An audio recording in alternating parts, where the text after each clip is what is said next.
देखा अपनी दृष्टि से ब्रह्मा माछी की नहीं दिखा रहे। अच्छा 13वें तल पे हम आए, अगर वहाँ बालकनी में खड़े होकर के नीचे वाले व्यक्ति को देखेंगे तो नीचे वाला व्यक्ति तो छोटे दिखेगा ना। उसको समझ में आ गया कि तो और ब्रह्मा से वरदान प्राप्त करके आया था, लेकिन समझ नहीं पा रहा है कि ब्रह्मा है कौन। तो कहा आप लोग ब्रह्मा तो बहुत छोटे दिख रहे हैं और आप लोग हमारी पूजा करो। अच्छा ये बताइए, आप अपने पिता के गुडविल से हमसे ज़्यादा बात नहीं की हो, हमसे केवल आग्रह की हो कि मेरे यहाँ पूजा होना चाहिए और आपके द्वारा ही होना चाहिए ना।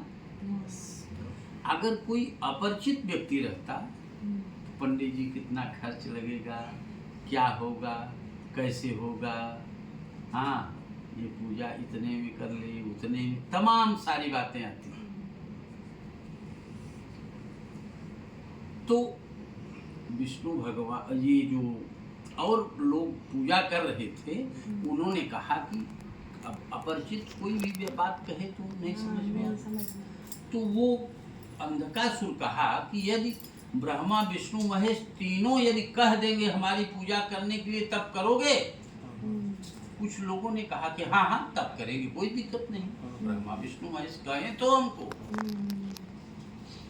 अब वो पूजा छोड़ करके ब्रह्मा के पास चला गया और ब्रह्मा से वरदान पाया था, ब्रह्मा को पहचान नहीं रहा।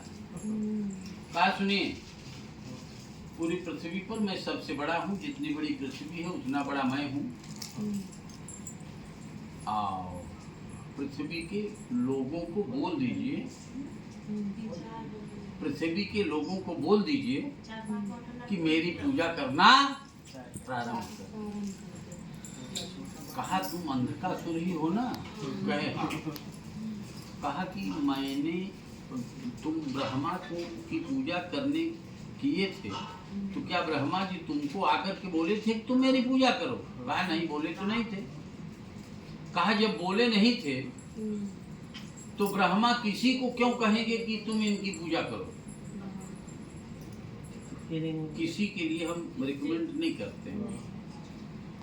कहा देखो ऐसे महकाने से काम नहीं चलेगा, अगर नहीं करना चाहते तो मुझसे युद्ध करना पड़ेगा।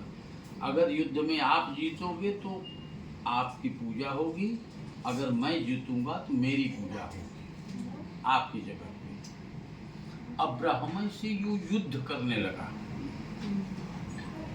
अब शंकर जी के तीसरे नेत्र की ज्वाला से उत्पन्न हुआ था, वो ताकतवर था, इसलिए अपनी जान बुझा करके अपनी जान बचा करके और स्वामीनारायण जी की अपनी जान बचा करके ब्रह्मा वॉकआउट हो गए। अच्छा।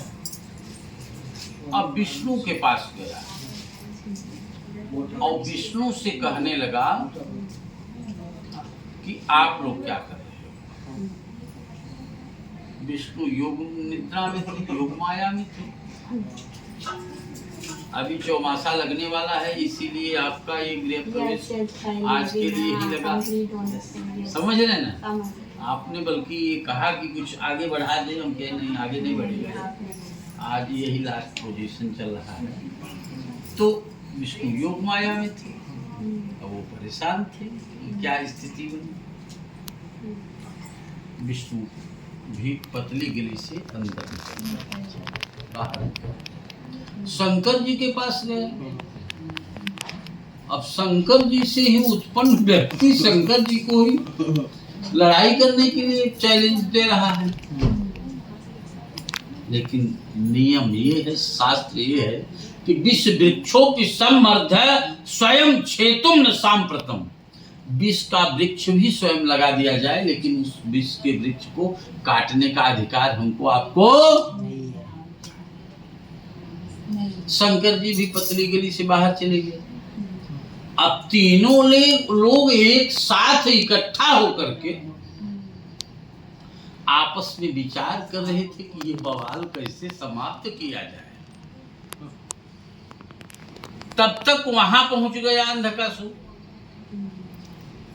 तीनों से कहा कि एक मौका और देते हैं, एक मौका और देते हैं। आप तीनों एक साथ लड़ो, हम अकेले रहेंगे। अगर आप तीनों मिलकर के हमको परास्त कर दोगे तो आप तीनों की पूजा होगी। अगर हम अकेले आप तीनों को परास्त कर देंगे तब हमारी पूजा होगी। तीनों एक साथ लड़े, लेकिन अंधकासुर का बाल बांका नहीं हो पा रहा। तो विष्णु भगवान ब्रह्मा से कहे कि इसको नियम के विपरीत, नियम के आधार पर तो इसको नहीं मारना संभव है। इसके साथ कुछ छल कपट किया जाए तब बात बन सकती है। तो अंधकासुर को एक दो बार नियम के विपरीत युद्ध की व्यवस्था में पेट के बल पर लेटा दिया और ब्रह्मा से कह दिया इसको मिट्टी से ढक दो।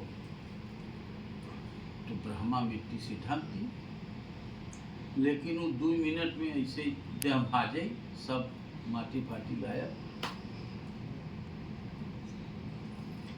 तब ऐसे कई बार जब स्थिति बनी तो उसके कान में विष्णु भगवान जाकर के पूछते, तुम चाहते क्या हो ये बताओ, हम तुम्हारे पराक्रम से बहुत खुश है, जो वरदान मांगना है मांगो। कहा कि हम ये चाहते हैं जैसे पृथ्वी पर आप लोगों की पूजा हो रही है और मैंने वरदान प्राप्त किया है ब्रह्मा से कि जितना बड़ा पृथ्वी है उतना बड़ा मैं हूँ, तो जितना बड़ा पृथ्वी है उतना बड़ा तो मैं हो गया हूँ अपने तपस्या के आधार पर। तो पूरी पृथ्वी पर हमारा अधिकार है। अगर कोई मकान बनाए, कोई दुकान बनाए, कोई तीसरे तल पे बनाए, कोई चौथे तल पे बनाए, कोई 13वें तल पे बनाए, तो हमारी पूजा उसे जरूर करना है जब आपकी पूजा करे। तो विष्णु भगवान ये कहे कि देखो, अंधकासुर नाम से तो तुम्हारी पूजा कोई नहीं करेगा, तुम्हारी पैकिंग बदलनी पड़ेगी, चाहे अंदर चाहे जो। अच्छा ये बताओ, जो शराब आता है वो जहर ही होता है, लेकिन उसके ऊपर नाम उसका दूसरा लिखा रहता है। समझ रहे ना? तो विष्णु भगवान ने कहा देखो, हम तुम्हारा पैकिंग बदल दे रहे हैं, लेकिन तुमको मुझे वचन देना होगा कि जो तुम्हारी पूजा करेगा उसको सुख शांति वैभव की प्राप्ति निश्चित कराओगे, इसमें कोई संदेह नहीं। उसको पुरुषार्थ चतुष्टय की प्राप्ति जरूर कराओगे।